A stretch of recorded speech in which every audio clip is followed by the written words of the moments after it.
finances and we think of our everyday accountant that does what he does at the end of the year. He says, can you send me all your bits and pieces? It's end of year, and 6 months later you get an email saying, right, okay, your accounts are ready for viewing. He books a meeting with you, usually now online rather than in person, and they spend half an hour about how much money you've lost or how much money you've made, and you haven't got a clue what's going on because they don't really explain it at all. So when we go to these people and say, right, I'm looking for financial investment in my business, and they're like, oh, that's not normal. That's not normal. We don't get asked that very often.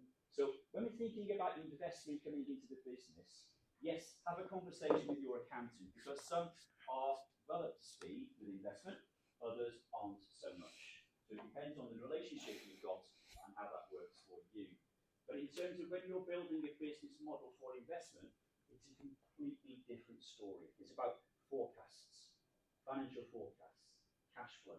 How much money do I need to raise? What will it look like? Where's it going to come from? And it's just great when founders employ someone that's very clever and does all the figures for them. But when they're presenting those figures to investors, they haven't got the story and don't have the narrative behind those figures. So whatever is produced for you, make sure they come from you and not just from somebody else working through a machine creating these forecasts for you. So if you're a business where you're creating different models, different products, you're launching things at different times over the next couple of years, it's got to come from you and not from someone else. So we're going to go through that today. So Davis is on the opening stage, and then we're joined by our amazing colleague who's very clever at finances and is a qualified accountant. So Rob, please stand up and introduce yourself. Rob, welcome. And then we're going to be joined by Higgs & Co, say corporate lawyers. We are very fortunate to get these people in the room today, because these people charge a fortune for this information that we're going to get. Rob's on our team. We're very normalising what we're doing. So that's it for today. And please be engaged, please be focused. Today is really important. It's quite heavy, hence the colourful donuts we've got today to keep you awake and keep you focused. And the SWR colourful background. So over to my amazing colleague Davis. Thank you. Good morning, everyone. Good morning. Okay. Hope you enjoyed the sun over the weekend. Not so sunny today, but yeah, we're here to bring the sunshine. Anyways, it's going to be an interesting conversation this morning because today, just like Vernon has said, we're going to look through finance. Show of hands, if you've ever said to yourself, I don't like numbers. Even Rob's put his hands up. That's not good. We've got a C here, we've got one on the other side. So yeah, we love splitting you guys up. Okay, so to everyone who has ever said, I don't like numbers, I've got good news and I've got bad news. Good news is you're not the only one. Numbers are quite boring sometimes, or could be very boring. But the bad news is that very moment, how many of you remember the moment you decided to be an entrepreneur? Anyone remembers that exact moment where you said, you know what, this is what I want to do with my life? I remember it was Donald Trump's fault. We're not going to talk about it. But yeah, the moment you decided that you were going to become an entrepreneur, all of your excuses flew out of the window. Yeah. It's the reason why we kept Donut here today. It was going to be heavy. I knew it, right? The point is, as an entrepreneur, particularly as somebody that's trying to build a growth-focused business or somebody that is looking to raise capital, numbers should be a fundamental part of the language that you speak. And my job here this morning is to try to get you to become a bit more comfortable with it. Because I have come to understand all through my experiences in life that if you truly understand something, you're almost never scared of it. And the reason why a lot of us seem to dislike numbers and financials is because at the very core of it, we really don't understand these things that accountants put together for us. We can't confidently take that set of financials or projections or whatever and explain it and pitch it. You can pitch your pitch deck, but not a lot of people can pitch their financials. Because when the hard question comes, sometimes you're not quite sure the formula that led to what number or the basis of what computation and things of that nature. And that is what I am here to help you understand in the first part of today's conversation. Rob is going to share with you when he comes on board all about the projections, the numbers, what it should look like, what investors are looking for, EIS, SEIS, things of that nature. What I want to do is go a step before to help you drive straight to the core fundamentals, understand the core fundamentals, because the core fundamentals will help you ask your accountant the right questions if they are the one who prepare your financial models and your financial projections. If you're going to prepare it yourself, this will help you understand how to logically go through it. And if you're going to get somebody else to work on it with you, you know the right questions to ask. And that's the difference between a financial model and a financial projection. We use the term interchangeably, but they're two different things. A model refers to the fundamental building blocks of anything. Financial projections in this context refer to looking forward. How do you project the future of your business? So, financial modeling for growth. How do you model your business for growth? Now, the first thing is to discuss what a financial model is essentially. At the very base level, it's a numerical breakdown of how your business works. A lot of you understand we buy this, we make this, we acquire customers this way, and we sell this way. But financial model refers to the cost implication of every step that makes your business work. So for those of you who have come across the business model canvas, everybody's come across business model canvas. The very definition of a business is an entity that creates value, delivers value, and captures value. That's the job of a business. There is a process of value creation that could be creating a service, it could be creating a product, it could be buying a product and conveying it. So there is created value, then there is delivering value, which is getting the value that you have created into the hands of customers. And there is capturing value, which is getting money in return. Each of those three fundamental elements of business has a cost implication to it. There is a cost implication to value creation. There is a cost implication for demand generation, which is what gets you the value delivery, getting the value into the hands of customers. And some of you are not even aware that there's a cost implication of getting money from customers. I was doing a financial review with a client the other day. Finance costs, not including cost of borrowing, just cost of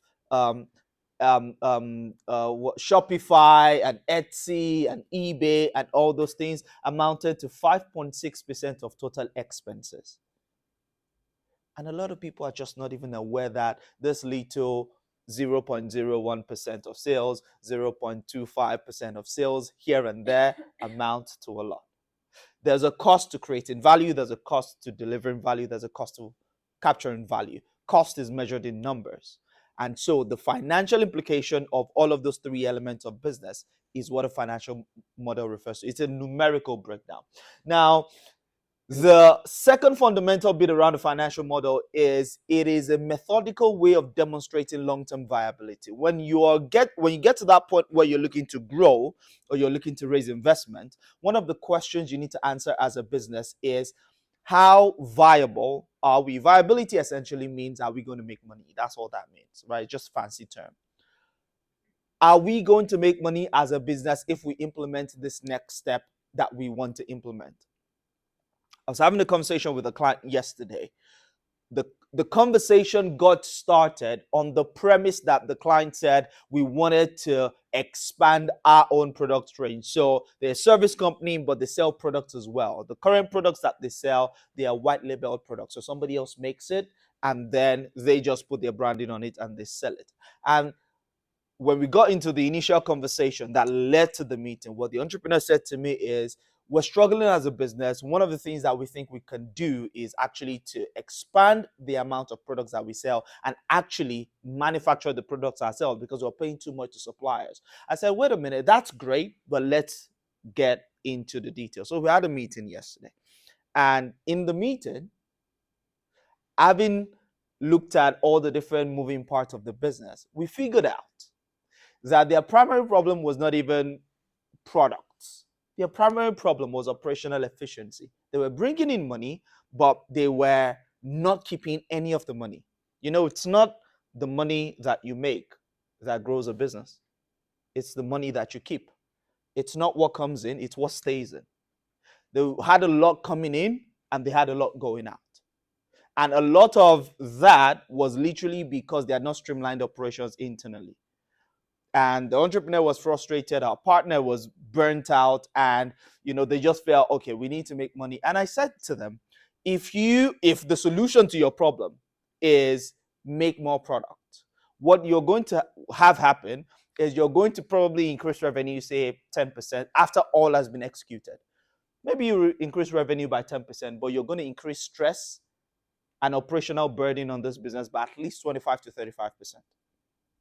Point is, your business needs to be viable and growth needs to be measured towards viability. Sometimes the things that you think you need to do in order to grow as a business will not necessarily will grow size and operations, but will reduce viability.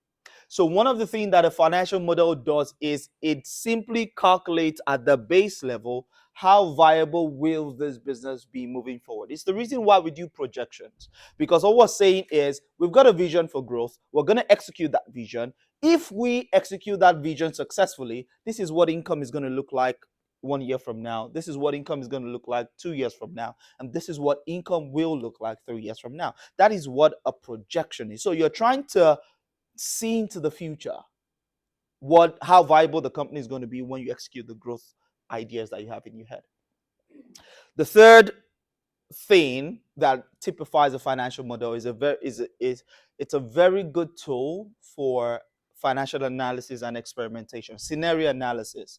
If we take our £100,000 in profit from last year and we devote it to developing a new piece of technology and getting a new set of customers, how is that going to impact the business? Okay, wait a minute. What if we take that 100K and we just focused on hiring salespeople and selling more of what we have? How is that going to impact the business? Or what if we spend that money on Facebook advertising? What is going to be the result, as opposed to trying to do like digital billboards and things of that nature? The idea is a financial model helps you experiment. Okay, so we're assuming that we're going to do really well in summer because we're going to launch a summer range. But what if we don't launch a summer range? What if we diversified into another customer segment altogether? What is that going to look like on a financial basis? Essentially, your financial model is that tool that you use to take a peek into the future. It's like stargazing. Well, not necessarily. And then the last thing about a financial model is it is always based on your business model. So, the reason why this point for me is very important is a lot of people that support businesses, a lot of us that work in the business support space. I mean, if you've been around the business support circuit, you most likely would have heard conflicting ideas at different points. So an advisor tells you do this, another advisor tells you do this, and it's almost like these are two different things. Now, oftentimes, the reason why that happens is because each person comes to a conversation from a different perspective. They all have their own worldviews. And for me, hence the reason why I've never been very big on templates. One of the things that people think about when they think about a financial model is I need a template. But the truth of the matter is that your financial model is based on your business model, like I explained earlier, right? The way you create value is different from the way you create value. The cost of, if I'm a manufacturing company, the way that I create value is what? I buy raw materials. Does that make sense? I make them into some finished product and then I sell them. If you are a service company, the way you create value is completely different. You find clients and you deploy your service. Your cost is in man hours. The financial model that a manufacturing business would use is quite different from the financial model that a service business would use. So, as opposed to always looking for standardized templates, how about we look at what is unique to us and use that to plot our financial futures as a business? And for me, it's always a unifying factor. If everybody drilled down to details, we're always going to be able to create the right tools for the right businesses, as opposed to trying to shoehorn you and your business into some standardized template that somebody has used somewhere, somehow, somewhere. And it again goes back to where I started from. It's the reason why we don't like numbers, because we literally just took a template.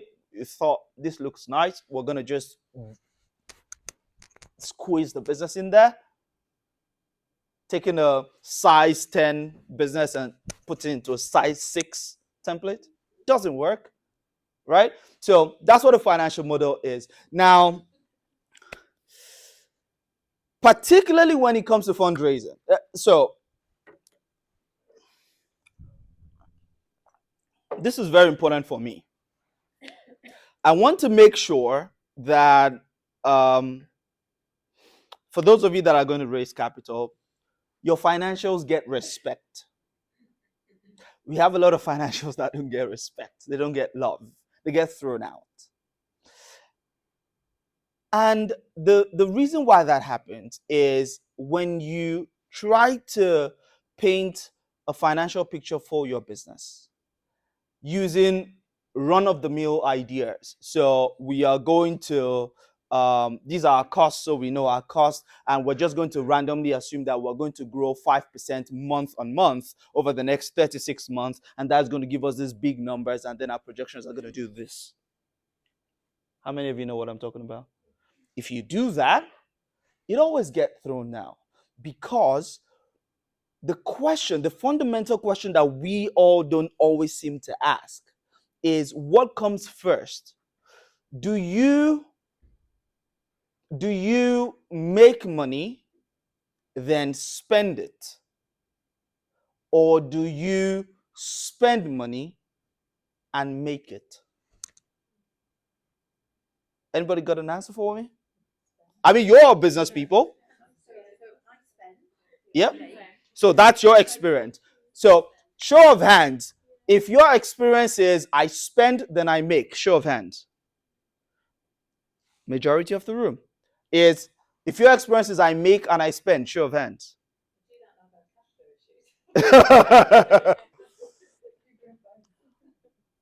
Oftentimes, now here's what the difference is.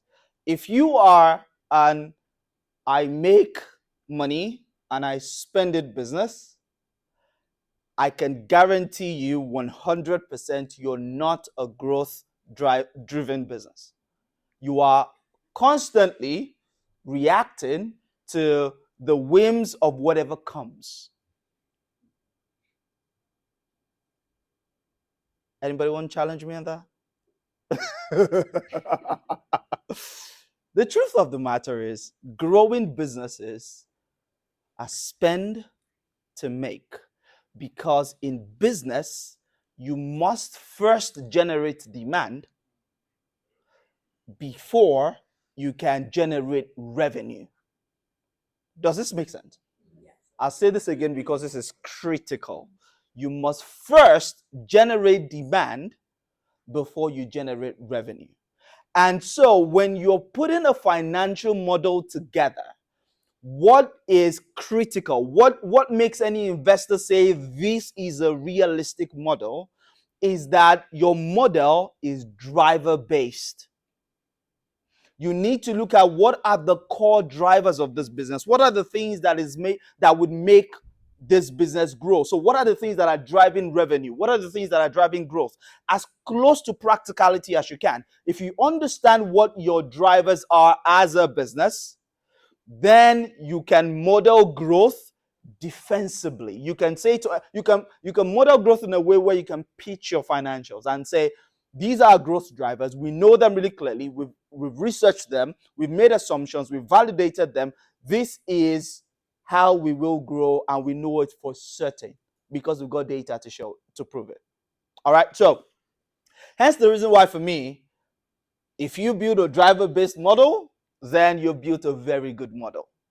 If you don't build a drivers-based model, yeah, no worries. Welcome, welcome, welcome, welcome. If you do not build a driver-based model, it's fine. It can still work. It can still pass. But I'm all for doing the work once.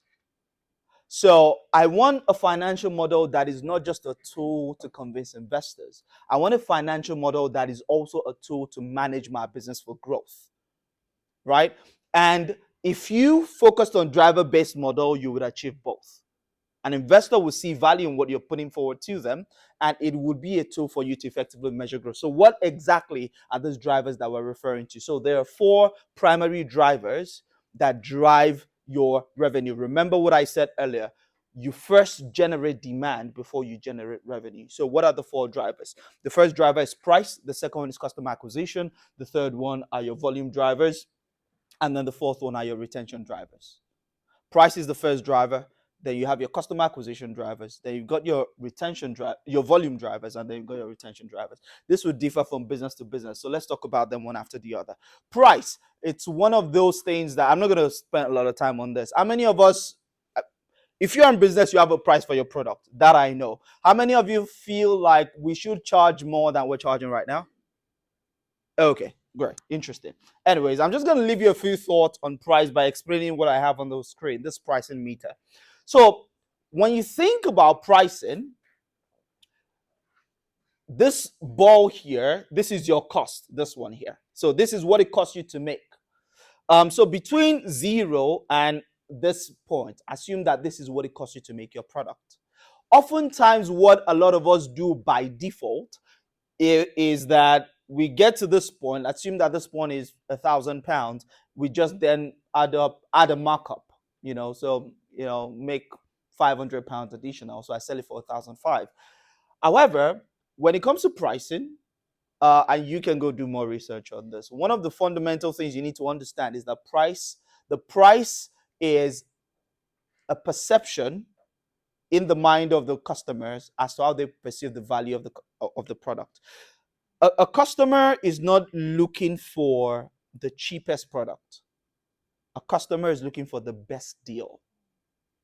And the best deal is measured by the differential between what I pay for it and how much value I think I'm getting from it.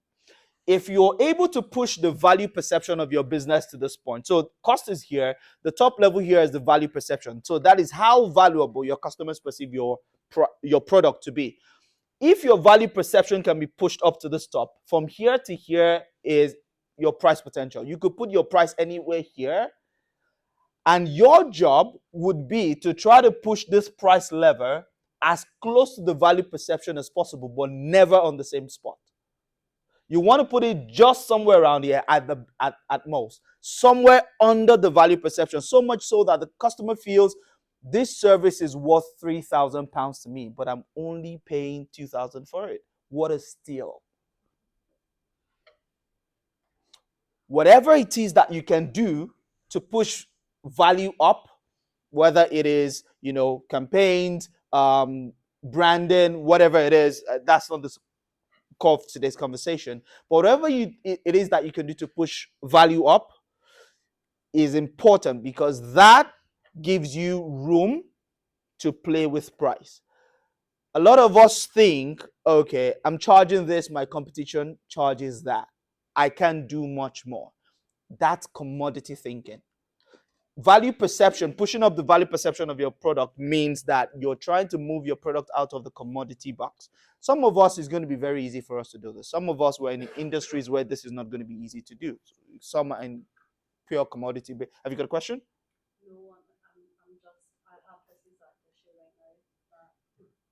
So I'm speaking your language. Great. Okay, so essentially the point here is push value perception up, then push price up. So if you feel like you should be charging more than you're charging right now, the first job you've got to do is, what do we need to do in order to push the value perception around the business up? And there's so many things that you can do around this. It could be guarantees, it could be bonuses, it could just what makes the customer feels that is a steal. That's what you're looking for. Customers aren't looking for the cheapest prices.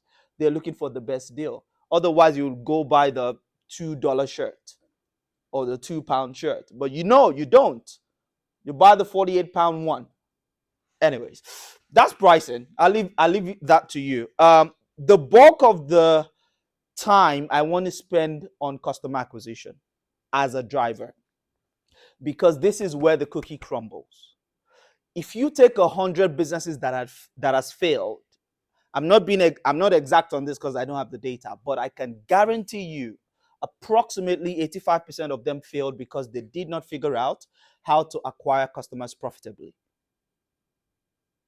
They couldn't find a way to get more people into their business, spending a lot of money in a way that makes financial sense. Customer acquisition, particularly in technology, is the bane of many businesses. And again, hence the reason why it's a driver. The process of acquiring customers requires a lot of thought, activities, action. So you're starting with marketing, you're starting with bringing people down the funnel, you're having sales engagement, all of those things cost money. If you figure out a way to successfully acquire customers and you figure out your customer acquisition cost, then your financial model is on a great footing, because then you know how much it costs you to get a customer. Your marketing budget no longer is perceived as a black sinkhole. A lot of times when people see marketing on an investment proposition and you've got, like, say you're going to spend £200 on marketing, the perception is this is a sinkhole. They're just going to throw money into something and not figure out how it's coming back. Hence the reason why Vernon and I always advise on your pitch deck, as opposed to writing marketing, put it as customer acquisition. Because customer acquisition creates the notion that this money is being spent to bring in more people to come spend money with us, right? And so in your financial model, what you want to look for is, what does it cost us to get a customer? What is our customer acquisition cost? Now, there is an elaborate bit of research that we all have to do individually to figure this out. But to give you the simplistic idea of how to get your customer acquisition cost, it literally is, how much do we spend on acquiring customers, marketing, and all of those activities, and what is the conversion rate? If I spend £1,000 on marketing and I get 2 customers, my customer acquisition cost is £500 per customer. If that customer spends £200 with me over their lifetime, that's a big problem, because you're not acquiring customers profitably. The cost of acquiring customers and the lifetime value of the customer is at crazy odds. But if it costs me £500 to acquire a customer and the lifetime value of that customer to my business is £7,000, I've hacked it. All I just have to do from a marketing standpoint, in quote, is double down on acquiring more of those customers at my £500 rate, so that I can just ramp up my business. It becomes a model that you can replicate. It becomes a formula that you can just pump and pump and pump into. Hence the reason why it's important to figure this out. So how do you do this? The first thing you must do is identify your customer acquisition channels. As a business, you must be absolutely clear. Let me make this dramatic. You must be absolutely clear of what your channels are. How do we get customers? Do we get them on Facebook? Do we get them via networking events? Do we get them via corporate partnerships? How?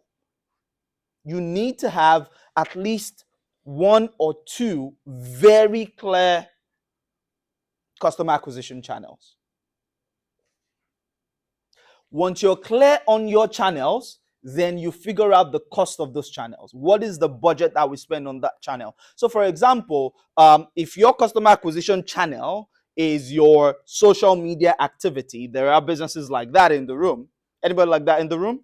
The more you do on social media, the more you get customers. If that's your customer acquisition channel, then you've got to figure out the cost of getting consistency in your content delivery on social media.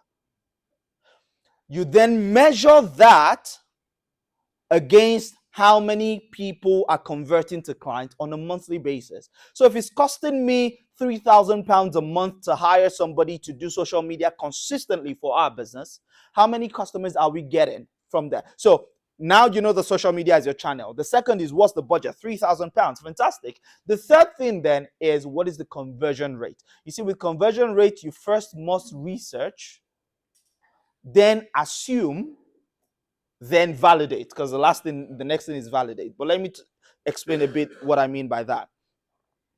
Conversion rate is the crux of customer acquisition. So essentially what you're saying is, if we're spending this much, how many people are we getting as clients? The first thing you do is research. Now, depending on the industry that you have, if you all do industry research around customer acquisition for the fashion industry, customer acquisition for e-commerce, customer acquisition for service, customer acquisition for whatever your industry is, be as specific as you can. If you dig online, you will find some report somewhere, somehow, that gives a figure as to what customer acquisition should be in your industry. Particularly if your industry does digital advertising. If digital advertising is a thing in your industry, there is data online from Google, from Facebook, and the rest of them for the conversion rate. Now, when you do that research, whatever you find, use it as a base assumption for your business. So when you're plotting your projections, you say in your projections, we project that we're going to spend X amount on marketing, and based on existing industry data of 7% conversion rate, this is how many customers we think we're going to get by spending that much money. And then you have that in your assumption. But research and assumption is not just enough. You don't just assume and leave it there as it's perfect. We're going to leave it right there right now. The next thing you do from your business is then to consistently validate via your operations. So my task to you, because I know if anybody does it, maybe we're going to have one or two in this room that does it. I want you to please begin to actively track customer acquisition in your business. Validate, how much are we spending?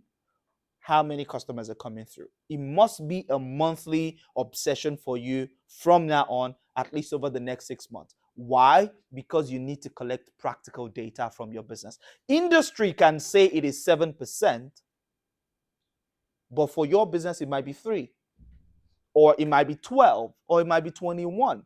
You just need to validate what the industry standard is and then figure out a way to make sure that, can we do it better? Because the better your conversion rates, the better for you. Number one, find out your channels. What is the budget of that channel? Then what is the conversion rate in terms of assumptions, industry assumptions, and then you go validate. Once you validate, then you will have clarity on what your cost is. If you're sure on what the conversion rate is in your business from practice, so you know from data from January 2024 to May 2024 that every month we spend approximately £4,000 on marketing on our customer acquisition channels, and on a monthly basis we get between 3 to 5 clients. That gives you a very clear average of 4 clients a month at £5,000 that you're spending on a monthly basis. And with that, £5,000 divided by 4 clients, you know that you're getting 1,250 as your customer acquisition cost. Does this make sense? Are we good? Clarity? Beautiful. Okay, so those are the 5 customer acquisition drivers. So that customer acquisition is the second driver. The third one is volume. I'm not going to spend a lot of time on this, but essentially, it's not enough to just get customers one time. If you want to grow your revenue, right, you can increase your price. You could get more customers.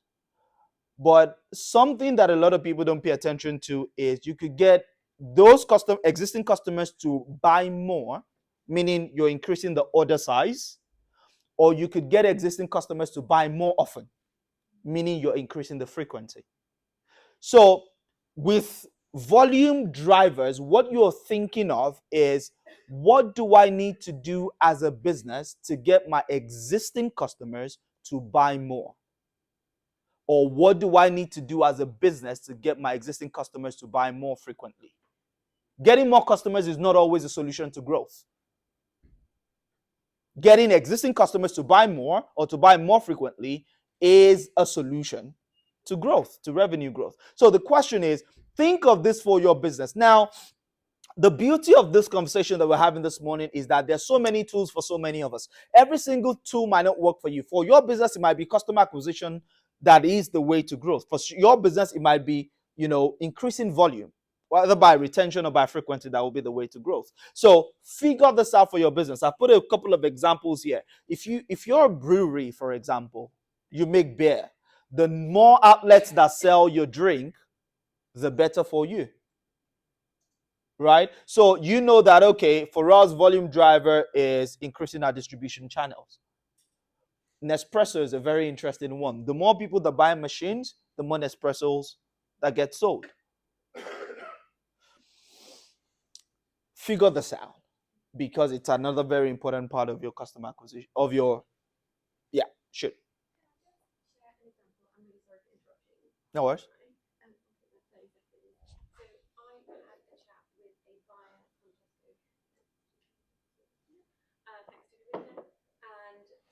Who was amazing, looked at my jars of hair products and said, they're great, but they're a bit big. I have since bought smaller jars that have been bought by my customers, and my customers themselves said, the jars are great, but they're quite expensive. Now the price hasn't really changed massively for me, but the price of the smaller jar, same product, smaller jar, is still making me money. Thank you for that example, Tammy. Let me extract the insight in that short story. Big jar at a price, customer feels it's quite pricey. Retailer feels customer buys this once, they don't come back in 2 months. We want them to come back more often. Solution, reduce the jar size, reduce price just a bit, customers feel more comfortable, retailers are happy, growth happens. Make sense? That's the moral of the story.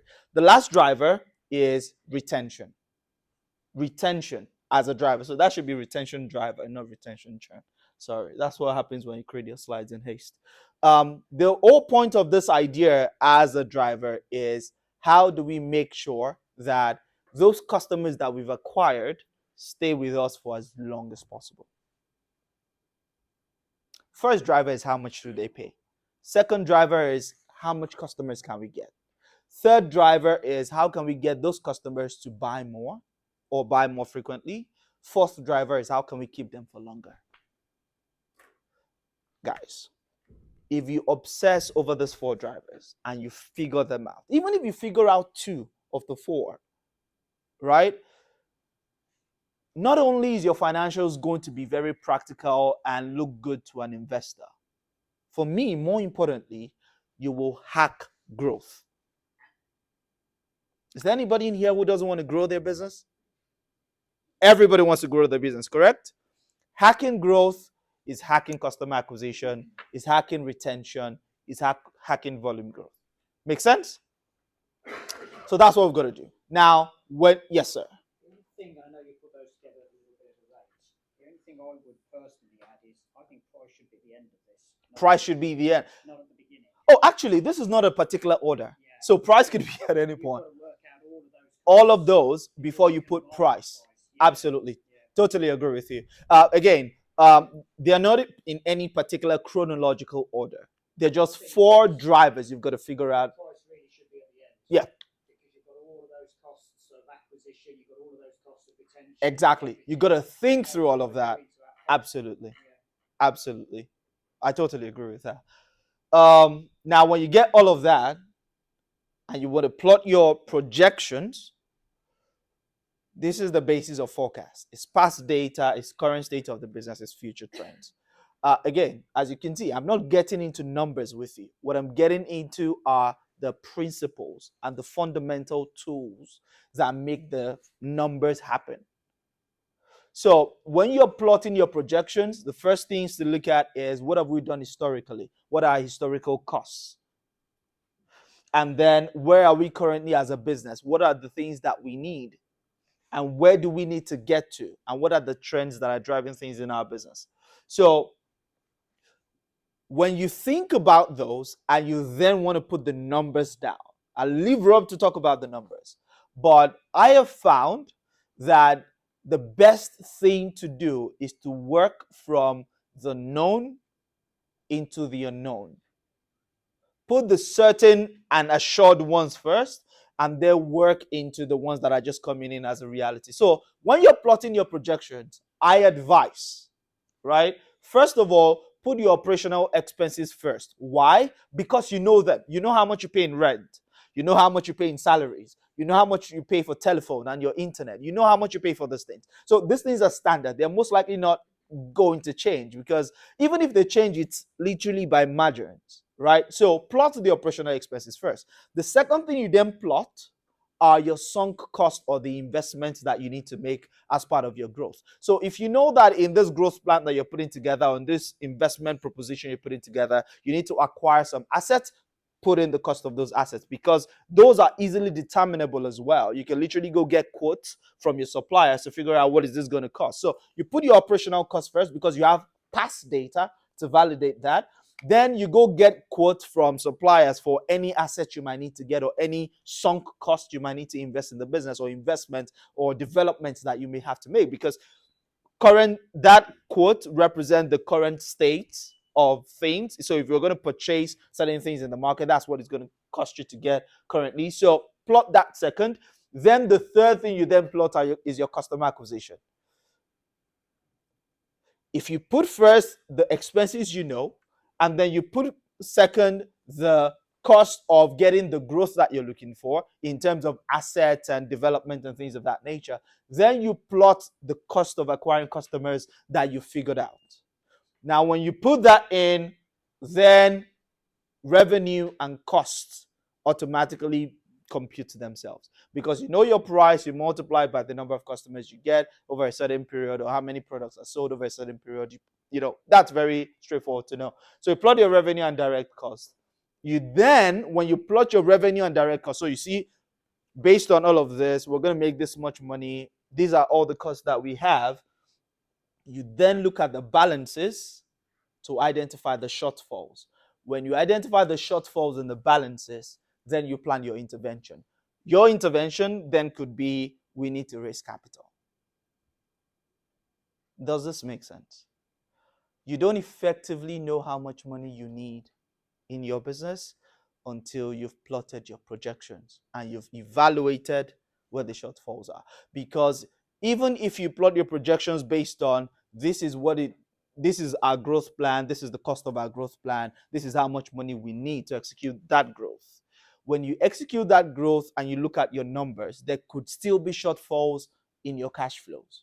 And so you need to look into your projections to see where the shortfalls might be and plan the financial interventions that will make sure that you have the cash reserve to cover those potential shortfalls. And then the last thing I want to share is, when you're putting your financial model document together, when investors are looking at this, there are 7 pillars. You can think about them as 7 pages in your financial model. Your financial model should have your set of assumptions that you're making. Don't worry, this is the last thing, Vernon. Vernon is gossiping about me. As long as you know your numbers, 20 minutes was a long time ago, so you go ahead. When we saw 7. No, don't worry. There should be a page that talks about your assumptions, right? There should be a page that talks about your assumptions. Your business rises and falls on your assumptions. You make assumptions about seasonality in your business. You make assumptions about interest rates. You make whatever it is that affects your business. Assumptions are very critical. So an investor wants to know what are the assumptions that your financials are based on. Then your revenue model. So there is a page that talks about your revenue model. What that means is this is the price. This is how many customers we will sell to in that month. And this is how much money we'll make in that month. Month 2, same. Month 3, same. So over the next 12 months, we can see how you're making your money on a monthly basis that arrives at the big annual figure. Then the third one is the cost model. What is the cost, both fixed cost, operating costs, and things of that nature. And then all of that is put in a financial statement, sort of like structure, which is your income statement, your cash flow statement. If you want, you can put a balance sheet as well.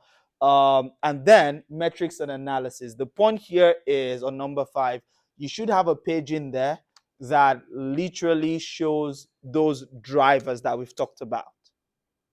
So in your financial model, your cost drivers, your volume drivers, your retention drivers, once you figured out all of that, put it on a page on your financial model, because that's what makes anybody see that you've done your homework.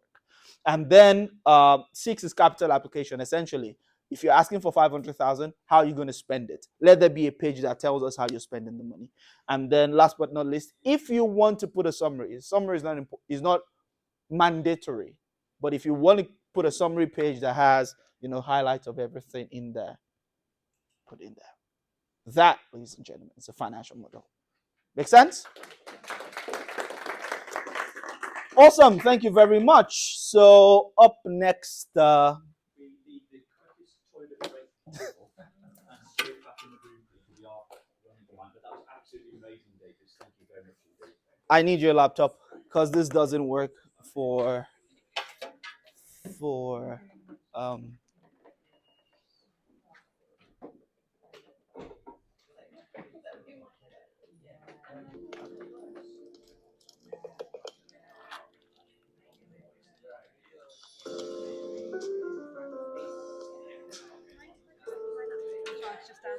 yeah, no worries.